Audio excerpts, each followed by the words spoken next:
Halo guys, welcome back to my channel YouTube Privasan AKA. Dan pada kesempatan kali ini kita mau ngopi. Apa itu ngopi? Ngopi adalah ngobrol happy dengan tema Sekolah Tinggi Ilmu Kesehatan. Nah, jadi kita di sini kedatangan narasumber dari Kak Indah. Kita bakalan ngebahas terkait banyak hal guys, baik itu prospek kerjanya kayak gimana, kemudian kayak apa namanya, pelajaran-pelajarannya apa aja, dan tentunya masih banyak lagi. Oke, saya ingatkan kembali bagi teman-teman semua yang belum subscribe channel YouTube ini, silahkan di-subscribe terlebih dahulu agar nantinya menerima notifikasi ketika kita upload video terbaru. Seperti apakah keseruan ngobrol happy kita pada hari ini? Pokoknya langsung aja check it out. Halo Kak Indah.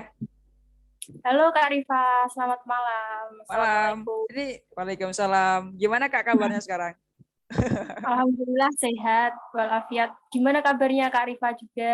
Alhamdulillah saya juga sehat. Udah lama ya Indah nggak ketemu ini dari Kak Indah sendiri? Lama banget. Saya besar kemarin. Iya udah Udah. berapa ya? 2 atau 1,5 tahun yang lalu ya kan? Ya, udah lama. Jadi kan kita di sini kemarin dapat request nih Kak dari teman-teman terkait dari Kak buatin dong kayak apa namanya Sekolah Tinggi Ilmu Kesehatan itu sebenarnya kayak sekolahnya tuh ngapain aja kayak gitu. Jadi kan kita di sini punya teman dari Kak Indah. Jadi kita berharap dari Kak Indah mau sering-sering nih ke teman-teman terkait dari gambarannya kalau ketika kita ibaratnya kayak kuliah di jurusan ini tuh kayak apa kayak gitu. Nah, sebenarnya kan yang namanya kuliah itu kan banyak banget Kak jurusannya. Itu dari Stikes itu kan tempatnya di mana sih? Semarang ya kan ya? Di Semarang, Kedung Uh, Mundu. oh, Semarang. Itu ada kayak berapa Ya. cabang sih? Kan banyak juga ya? Kalau di kampus saya kan stikes masih stikes, jadi adanya cuma bidan sama perawat aja. Kalau bidan ada D3 sama D4. Oh, Kalau D4. perawat ada D3, S1, nurse sama S2. Wih, banyak banget ternyata ya. Banyak. Kalau dari Kak Indah ini berarti apa nih jurusan apa? Saya di sini ambil D3 keperawatan dan Oh, ini udah D3. semester akhir, tinggal nunggu wisuda sih. Oh, gitu. Berarti 3 tahun ya? 6 semester ya kan? Ya, Mm-mm. 3 tahun. Oke, sebenarnya kan yang namanya kuliah itu kan banyak banget Kak jurusannya, nggak cuma kesehatan. Ada yang namanya peternakan, kemudian kayak biologi, matematika, dan sebagainya. Tapi kok kenapa sih dari Kak Indah sendiri tuh kayak milihnya lebih prefer ke kesehatan? Mungkin ada alasan tersendiri kayak gitu Kak? Kalau alasan tersendiri tuh gimana ya? Emang dari kecil tuh pengen gitu, Mm-mm. punya profesi, besok punya kerja itu di tenaga kesehatan ya gitu. Itu tapi dari dulu belum mikir kalau masuknya mau ke perawat. Tapi pengennya nanti masuk kesehatan aja gitu dari kecil. Tapi dari waktu SMA di asal saya kan Purwodadi itu ada SMK Kesehatan. Saya dianjurkan masuk orang tua saya ke sana, ambil SMK Keperawatan. Mm-mm. Terus lulus, lanjutin deh ambil D3 Keperawatan. Kalau S1 kan 4 tahun. Mm. Kalau 4 tahun itu kalau mau kerja di rumah sakit harus ambil profesi nurse 1 tahun lagi. Jadi butuh waktu 5 tahun untuk menyelesaikan perkuliahan. Kalau D3 kan cuma 3 tahun bisa langsung kerja di rumah sakit gitu. Oh, gitu. Oke, berarti ini apa udah lulus kan ya? Ini ada keinginan buat lanjut lagi enggak nih? Alhamdulillah tanggal nunggu wisuda sih, belum Tinggal nunggu keluar. sudah. Oh, oke, siap, siap. Biasanya belum keluar. Gitu. Ya, ini kan pakai apa namanya? Baju kerja itu emang sekarang lagi di mana sih? Ini lagi di klinik. Ini sambil kerja sih. Oh, Sambil iya, nunggu iya. waktu buat wisuda sambil kerja dulu. Mantap. Berarti biar Alhamdulillah. punya pengalaman juga ya, tetap produktif kayak gitu. Bukan cuma nganggur-nganggur aja buat kayak nunggu wisuda kayak gitu ya. Ya, alhamdulillah. Mm. Kalau di D3 sana itu kayak apa namanya? Kita biasanya tiap hari itu mempelajari apa aja sih? Kayak apa namanya mata kuliahnya? Itu kan ada macam-macam ya, ada semester 1 sampai 6. Itu biasanya kita ngapain aja sih kalau sekolahnya gitu, Kak? Kalau di perawat, kalau saya kan ambil D3 itu lebih banyak praktek daripada materi. Mm-mm. Kalau materi paling beberapa aja. Kalau semisal semester 1, 2 sih masih banyak materi. Tapi kalau setelah semester 3, 4, 5, 6 itu udah praktek-praktek semua. Bisa praktek di lab maupun praktek di klinik, rumah sakit, udah praktek semua. Seperti itu. Kalau untuk materinya biasanya kalau perawat itu lebih menyeluruh. Kita mempelajari obat, Mm. tindakan-tindakan di rumah sakit. Kita juga mempelajari kayak kehamilan, kayak bidan juga kita maksudnya tuh mempelajari tapi cuma dasar-dasarnya aja gitu. Tapi untuk tindakan-tindakan di rumah sakit tetap kita yang melakukan. Kalau bidan kan nganu lintasnya cuma cukup di kehamilan sama anak aja gitu. Uh-uh. Oh gitu. Berarti ini secara umum ya, mulai dari kayak obatnya, terus kayak apa namanya, kayak penanganannya dan semuanya itu berarti kita pelajari di sini kayak gitu. Ya, di perawat ada semua. Oh, oke oke oke. Berarti kalau kita praktikumnya berarti lebih ke ini enggak sih, apa namanya? Di rumah sakit atau di klinik-klinik kayak gitu? Iya, lebih ke rumah sakit. Biasanya kan kalau perawat kan lebih seringnya ketemu pasien. Heeh. Perawatan pasien biasanya kan temunya langsung perawat. Kalau dokter kan biasanya cuma meriksa, kasih diagnosis, ngasih resep gitu aja. Tapi kalau perawat kan dalam tindakannya, dalam perawatannya kan perawat semua yang langsung bertemu dengan pasien kayak gitu. Oh, gitu. Kalau Saya farmasi biasanya kan cuma obat. heeh. Obat itu nanti ngeresepin obatnya dosisnya berapa. Terus untuk perawatannya, pemberian obatnya kan tetap dari perawat gitu. Oh, oke oke oke. Mantap banget nih. Ini kan saya punya teman nih, Kak. Kemarin tuh sampai sekarang juga masih sama sih di keperawatan juga. Itu biasanya kalau praktik tuh misalnya nih kita sekarang tuh masang infus berarti kan misalnya saya yang masangin ke sampean nih. Ibaratnya dari Kak Indah, saya masangin ke infus terus nanti dari Kak Indah sendiri gantian masang ke saya. Nah, biasanya kalau praktikumnya kayak gitu nggak sih? Maksudnya saling bergantian-gantian kayak gitu. Ya, tetap Kak kayak gitu. Dulu pas awalan masuk apa? Itu magang di rumah sakit, biasanya tuh saat sebelum kita megang pasien, kita harus dibuat uji coba dulu. Seumpamanya masang infus, kita gantian sama temen. Itu tangan dua-duanya sampai bengkak semua. Waduh. Soalnya kan kita posisinya masih coba-coba ya, maksudnya masih Heeh. belajar. Jadinya belum terlalu ahli lah. Jadi kita buat percobaan dulu sebelum kita menangani pasien. Jadi seperti itu. Kita jadi tahu rasanya disuntik tuh kayak apa, tahu semua. Jadi kalau kita ke pasien, jadi rasanya bisa gimana ya? Oh, gitu ya, Bisa gitu. lebih hati-hati, bisa lebih lembut lagi, biar nggak sakit gimana gitu. Oke oke oke. Kalau misalnya yang takut disuntik berarti gimana tuh kalau praktikumnya? Tetap wajib disuntik. Oh, wajib ya. Oke oke. Wajib. Kalau mau Heeh. jadi perawat harus wajib itu. Berarti nggak boleh takut ya namanya sama mungkin darah ataupun jarum suntik itu nggak boleh takut gitu kak ya? Ya kalau masalah takut, nggak takut pasti ada. Heeh. Tapi seiring berjalannya waktu, kita ketemu pasien, kita melakukan tindakan, itu jadi terbiasa sendiri.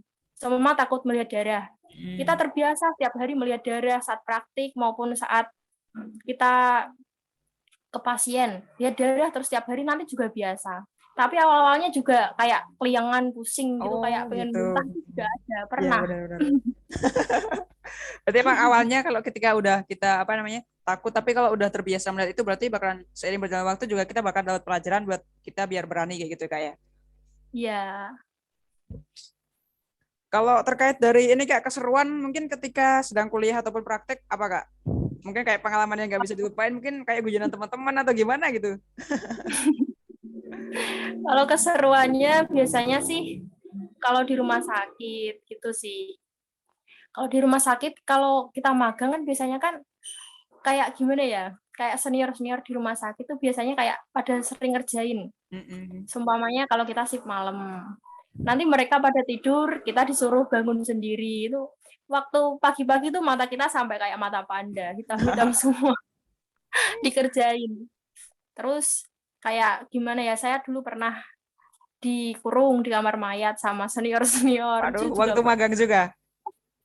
waktu magang. Dulu kan saya magang pertama di Rumah Sakit Bayangkara Semarang itu. Jadi Heeh. ketemunya itu sama kan di rumah sakit polisi tuh. Jadi banyak kayak orang yang terkena kasus-kasus biasanya kan rumah sakitnya di sana. Jadi Mm-mm. banyak banget lah pengalaman kayak seorang kayak gimana ya? Pernah kayak narapidana sakit dibawa ke rumah sakit itu masih dalam keadaan tangan terborgol kayak didampingi polisi banyak.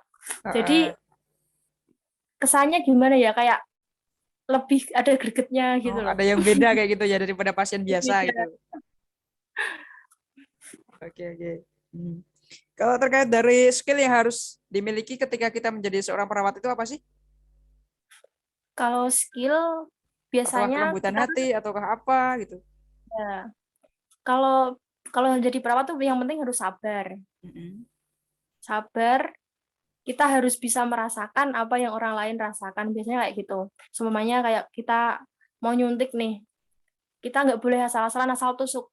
Mm-mm. Karena kan kalau kita asal tusuk kan biasanya sakit. Kalau kita bilang ini nanti sakit, saya nanti akan pelan-pelan ya, kayak gitu. Pokoknya tuh kayak kita harus pinter-pinter ngomong yakinin pasien buat percaya sama kita kalau tindakan yang kita lakukan itu membuat mereka dapat sembuh dari sakitnya kayak gitu.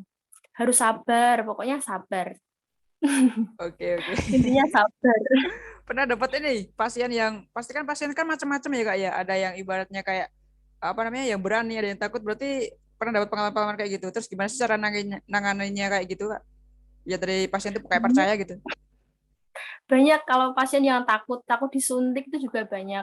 Mereka datang ke rumah sakit, mesti kan mereka dalam keadaan sakit, tapi Heeh. mereka pada saat mau disuntik tuh takut, kayak mau diinfus takut. Jadinya kan kita kan jadi perawat kan bingung ya, mau dilakukan tindakan gimana. Mm-mm. Kalau seumpamanya pasien kekurangan cairan, kalau nggak dimasukin cairan infus kan nggak mungkin bisa cepat normal kembali kayak Mm-mm. gitu. Jadi ya pinter-pinternya kita ngeyakinin pasien kayak kita bicara nanti kayak ibu gini dijelasin pelan-pelan. Nanti kalau nggak cepat ditangani kayak gini bu, kayak gitu. Pokoknya itu kita sabar. Terus kita bisa cari gimana ya celah biar orang yang sakit itu percaya sama kita gitu. Oh, Biasanya oke, bisa oke. lewat keluarga juga, disuruh kita minta suruh bantuan keluarga. Ini ibunya kayak gini lagi sakit. Biasanya kan anaknya atau seumpamanya kalau yang sakit anaknya kita suruh bantu ibunya atau keluarga yang lain kayak gitu. Mm-mm. Oke, oke. Kalau Yang penting terkait dari bener-benernya kita aja ngomong. oh, oke, siap. Yang penting pasiennya percaya ke kita kayak gitu ya. Ya, jadi kita harus meyakinkan. Kita nggak boleh takut. Kalau kita udah takut dulu nanti pasiennya lebih takut dong ya. Iya. Oke Kak, ini terkait dari apa namanya ketika kita di keperawatan yang sekarang nih yang dialami dari Kak Ida sendiri tuh di sana itu kayak apa ya? Kebanyakan cowoknya atau Kak ceweknya atau Kak emang cewek semua atau gimana Kak? Mayoritasnya dari mahasiswanya gitu. Kalau dari mahasiswa mayoritas tuh kebanyakan cewek. Mm-mm. Seumpama di kelas saya ini ada 47 orang ya. Itu 37 cewek, 10-nya baru cowok. Waduh, mantap. Walaupun cowoknya 10 nggak aktif. Kayak Hmm, gitu. oke, oke. Soalnya kan kalau perawat cewek kan telaten, kalau cowok kan kurang telaten gitu biasanya. Oke. Ini kan ibaratnya kalau kesehatan itu kan lebih ke jurusan IPA gitu ya Kak ya. Itu kalau misalnya nih saya sedang SMA terus saya jurusannya IPS gitu. Ibaratnya kayak bisa nggak sih kalau masuk ke sana itu? Ataukah emang kemungkinannya sedikit kayak gitu? Bisa, bisa sebenarnya. Yang penting saat kita masuk ke perkuliahannya kita mampu kayak gimana ya? Kayak bisa ngikutin gitu loh pelajarannya. Soalnya bisa teman saya yang cowok itu ada yang dari jurusan teknik dulu. Oh, Waktu SMA dia ambil teknik tapi kuliah ambil perawat. oh gitu. Yang Oke. penting dia bisa ngikutin pelajarannya aja itu bisa. Mm-mm. Karena perawat kan yang penting kan tindakannya. Jadi kalau kita bisa mempelajari tindakannya juga bisa. Soalnya materi cuma beberapa aja sih, berapa persen aja. Oke. Berarti kan ibaratnya di teman-teman yang sekarang mungkin sedang SMA ataupun SMK yang emang bukan basicnya IPA ataukah mungkin dari kesehatan, ya juga usah khawatir karena ibaratnya di situ kayak bisa masuk ke jurusan itu ya Kak ya. Ya, ini Oke. kan kampus saya kan swasta, tapi kurang tahu juga kalau seumpama kayak Poltekkes kampus negeri kan kurang tahu juga sih. Tapi kayaknya kalau kampus negeri itu biasanya kalau ambil kesehatan juga harus IPA. Oh Soalnya gitu. syarat awalnya kayak gitu. Oke, berarti emang tiap dari kampus itu kebijakannya beda-beda juga ya Kak ya. Iya. Oke.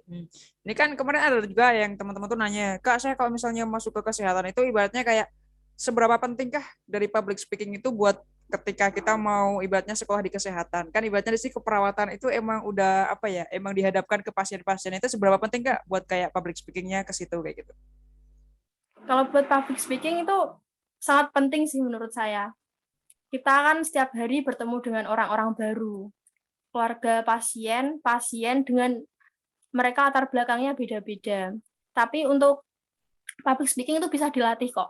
Soalnya setiap kita pembelajaran maupun apapun itu, kita tetap dilatih oleh dosen-dosen tentang cara berbicara yang baik dengan orang-orang maupun pasien seperti itu. Jadi kita dilatih bagaimana sih berbicara yang baik, berbicara yang sopan, kayak bagaimana cara menyampaikan pesan agar dapat sampai ke pasien, dapat diterima kayak gitu. Jadi kita jadi terbiasa saat kita melakukan praktek di lab, terus Mm-mm. kita kita saat melakukan apa tindakan langsung ke pasien itu kita udah terbiasa jadi kayak gitu.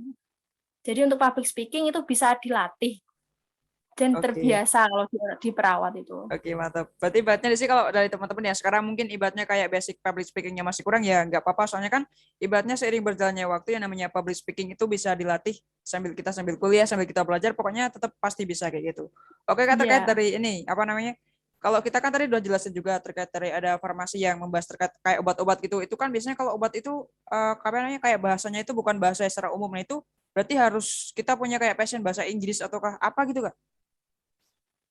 iya. Kalau obat itu biasanya bahasanya tuh nggak Nggak bahasa umum gitu umum, yang sehari-hari gitu bahasa kan ya. medis bangetnya Mm-mm. biasanya. Jadi gimana ya? Kalau kita harus bisa bahasa Inggris itu gimana ya? Itu tergantung dari kitanya sendiri. Tapi kalau di kampus tetap diajari, tetap ada materi-materi tentang mata kuliah bahasa Inggris tetap ada. Hmm. Tentang cara ngomong bahasa Inggris ke pasien, seumpamanya kita kerja nih di rumah sakit internasional, tetap kan kita Heeh. kan wajib bisa bahasa Inggris ya. Jadi kalau dari kitanya sendiri, pengen nggak sih kerja di tempat-tempat bonafit kayak gitu? Kalau kita pengen ya kayak kualitas-kualitas kayak seperti public speaking, bahasa Inggris itu kita latih sendiri Hmm. kayak gitu. Kita Oke. latih sendiri agar kita mampu untuk kerja di tempat-tempat bonafit seperti itu. Tapi kalau diwajibkan enggak. Oke, berarti Yang banyak penting kayak kayak obat itu kan biasanya dihafalkan. Yang enggak dihafalkan tapi kayak gimana ya? harus Kita paham gitu akan ya. hafal, kita akan hafal sendiri dengan seiring berjalannya waktu juga kayak gitu. Yang penting tuh kayak kalau perawat gimana ya? Kita tuh terbiasa jadi kalau kita melakukan tindakan tuh hafal sendiri di luar kepala gitu loh. Oh gitu, oke. Yang penting asalkan kita rutin gitu ya, Kak ya. Iya, yang penting rutin nanti kita hafal sendiri soalnya kalau dihafalin tuh nggak bakal bisa. Bener-bener sih. Oke, terkait lanjut nih Kak, terkait kemarin waktu dari Kak Indah kuliah itu ada kendala nggak sih? Ataukah emang selama kuliah itu lah kayak lancar-lancar aja? Mungkin kayak saya kesulitan dalam menganalisis ini ataukah gimana kayak gitu Kak? Kalau kendala sih pasti setiap kuliah ada kendala ya. Heeh. Tapi kalau buat saya sendiri apa ya kendalanya ya? Mungkin kadang males aja sih. Tapi kalau untuk materi-materi insya Allah bisa. Maksudnya bisa ngikutin gitu. Oh oke. Alhamdulillah. Mm-mm. Kalau Kalau kendala-kendala yang lain sepertinya kurang ada. oke siap siap berarti alhamdulillah masih lancar dan juga bisa selesai sampai akhir gitu Kak ya. Alhamdulillah. Oke. Kalau praktik yang biasanya paling sulit itu ketika kita ngapain sih? Praktik yang paling sulit. Saya paling sulit itu KMB. Apa Kalau itu? saya sendiri KMB. Mm-mm. Itu keperawatan medikal bedah. Itu biasanya kita ditemui kayak pasien-pasien kayak pembedahan. Terus pasien-pasien dengan luka-luka. Kemarinnya saya kan ambil KTI, judulnya kan kayak itu pasien diabetes. Mm-mm. Jadi saya selama penelitian itu, saya dulu ambil ambil penelitian, ambil data itu selama 2 bulan, saya di klinik, dan selama 2 bulan itu saya selalu tiap hari melihat cara membersihkan, membantu membersihkan orang dengan sakit gula. Orang Oh, sakit gula kan seperti itu toh, benar-benar. baunya nggak enak, Iya benar. kadang keluar-keluar, pokoknya kayak gitulah. Jadi selama itu ya Selama 2 bulan ya. yang paling ya, yang menurut saya yang paling berat itu. Oh, oke oke Yang oke. paling berat. Kalau yang lain kan palingan cuma maternitas. Itu biasanya kayak ibu-ibu melahirkan, kayak tentang anak, kayak perawatan anak kan tentang anak kayak gitu kan malah seneng ya. Kalau saya sendiri sih seneng kalau kayak tentang perawatan anak. Tapi kemarin saya diambil KTI, saya yang menurut saya kurang bisa. Jadi saya tuh bisa mempelajari lebih dalam.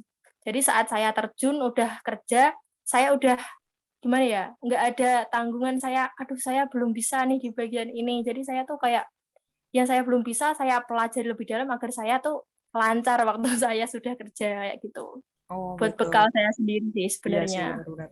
Nah, ini kan kita ada waktu buat kayak kita kuliah, kemudian ada praktikum, ada juga yang namanya magang kayak gitu, Kak. Nah, itu kalau manfaat magang ataupun dari bedanya magang sama ketika kita kuliah biasa tuh apa sih? Dan juga manfaatnya apa buat ibaratnya kayak kedepannya kita mungkin kita kerja atau kah gimana kayak gitu? Kalau magang sama kuliah biasa tuh jelas beda Kak, kalau menurut saya. Mm-mm. Apalagi kalau di perawat. Kalau semua kita di kampus, kita belajar di lab, itu kan biasanya pakai pantom, kayak orang-orangan itu loh, kayak boneka. Oh iya iya. Tapi kalau magang kita kan langsung ke pasien. Entah kalau kita salah, entah kita benar, ada pertanggungjawaban dari diri Waduh. kita sendiri. Jadi, Iya benar-benar. jadi saat kita melakukan sesuatu tuh kita harus pikirkan benar-benar, nggak boleh asal-asalan kayak gitu. Kalau untuk ke jenjangnya, maksudnya untuk ke jenjang pekerjaan ya, magang tuh sangat penting soalnya kan kita dilatih. Kalau perawat itu kan langsung gimana ya, tindakan-tindakan aja. Jadi kalau kita terbiasa magang, jadi kan kita udah terbiasa sendiri melakukan tindakan ini. Seumpama kita mau pasang ini infus, kita udah biasa gitu. Kalau di magang kita udah biasa masang infus. Kalau seumpama di kampus aja kan masangnya dipantau terus, kita nggak tahu nadinya yang mana yang bener, yang enggak yang mana gitu kan nggak tahu. Tapi kalau kita udah terbiasa magang, kita jadi hafal sendiri lama-kelamaan gitu. Oke, oke. Kalau mata kuliah yang paling seru apa nih, Kak? Mata Kalau kuliah dari yang Kak Indah paling sendiri. seru. Mungkin lebih asik kalau saya suka ini, siapa suka lebih ke ini gitu. Mata kuliah yang paling seru apa ya? Mungkin bagian bidang belajar anak-anaknya atau apa? Ya, kalau saya sih paling suka belajar tentang anak-anak ya. Soalnya kan seru gitu, lucu-lucu. Kayak seumpama kita magang di tempat anak, kita kan bisa gimana ya? Dari mereka lahir sampai merawat mereka sampai itu apa lepasnya ari-ari, kita tahu semua. Jadi kita tahu oh Siklus kayak kehidupan gitu gini. ya. Ya, tahu. Oke. Seneng aja, lucu. Kalau orang tua tuh gimana ya? Kita jadi gimana gitu, malah keinget orang tua kadang. Oh, Pokoknya kalau di perawat itu gimana ya? Hati yang dulunya keras itu bisa jadi lunak sendiri. waduh. Itu emang udah harus dibiasakan dengan seperti itu ya, Kak ya.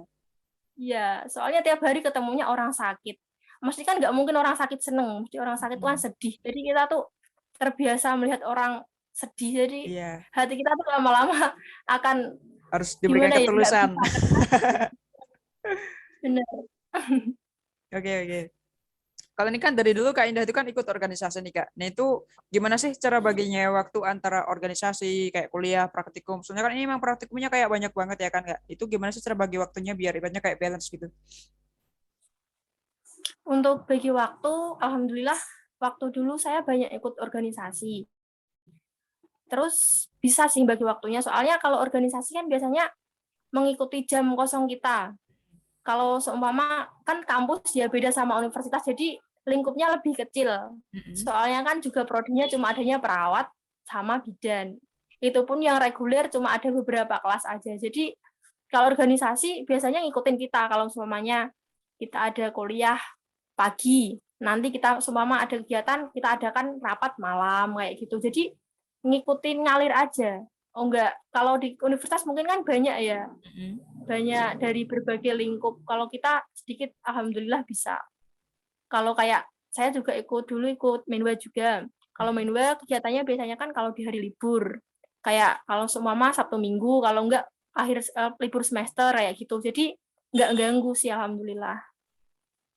Oke, oke, oke, mantap, mantap. Berarti ibaratnya kalau yang namanya manajemen waktu tuh apa namanya pembagian waktu antara orang satu sama orang itu kayak beda-beda gitu ya kayak tergantung ke diri kita masing-masing kayak gitu. Oke, sekarang pertanyaan terakhir Kak terkait dari pesan yang mau disampaikan dari Kak Indah buat teman-teman yang besoknya tuh pengen masuk ke kesehatan apa Kak? Pesennya yang penting yakin aja, bulatin tekad. Kalau profesi perawat tuh nggak melulu soal kita mau mendapatkan untung. Tapi niatkan aja untuk ibadah, kita membantu orang, supaya hidup kita bermanfaat ya gitu aja sih. Maksudnya nanti kalau kita jadi perawat tuh nggak gimana ya, kita nggak mikirin uang terus kayak penghasilan apa gimana ya, tapi niatkan hati kita untuk kita membantu orang lain agar hidup kita bermanfaat, dapat membantu orang lain kayak gitu. Kalau masalah kayak materi atau apa yang orang-orang bilang susah di perawat, itu akan terbiasa dengan seiring berjalannya waktu. Pasti bisa. Setiap orang pasti bisa. Oke, berarti harus bekerja dengan hati gitu Kak ya. Iya. Oke, sebelum kita tutup buat perbincangan ngobrol happy kita pada hari ini ada yang mau ditambahin lagi nggak Kak? Ataukah udah cukup nih? Kayaknya cukup nih. Oke, siap. Pokoknya makasih banget buat dari Kak Indah yang udah nyempetin waktunya buat kita sharing-sharing terkait dari pengalamannya ke teman-teman terkait dari Sekolah Tinggi Ilmu Kesehatan tuh sebenarnya kayak kuliahnya ngapain aja, kan kayak gambarnya gimana. Nah, semoga video ini bisa menjawab pertanyaan dari teman-teman semua yang kemarin udah request gambaran terkait dari stickers itu kayak gimana sih sebenarnya kayak gitu. Terima kasih bagi kalian yang udah menonton video ini sampai habis. Jangan lupa like dan juga subscribe dan juga see you di next time video. Dadah!